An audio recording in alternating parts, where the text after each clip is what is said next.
బతుకంటే బొమ్మల ఆట అని తెలుసు, కథ అని తెలుసు, కథ అని తెలుసు, కథలన్నీ కంచికే చేరునని తెలుసు, తెలుసు తెర తొలుగుతుందని, తెలుసు తెల్లారుతుందని, తెలుసు ఈ కట్టె పుట్టుకుమంటదని,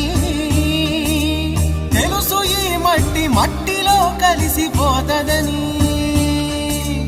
ఇన్ని తెలిసి ఇరకాటంలో పడిపోతావు ఎందుకని మాయా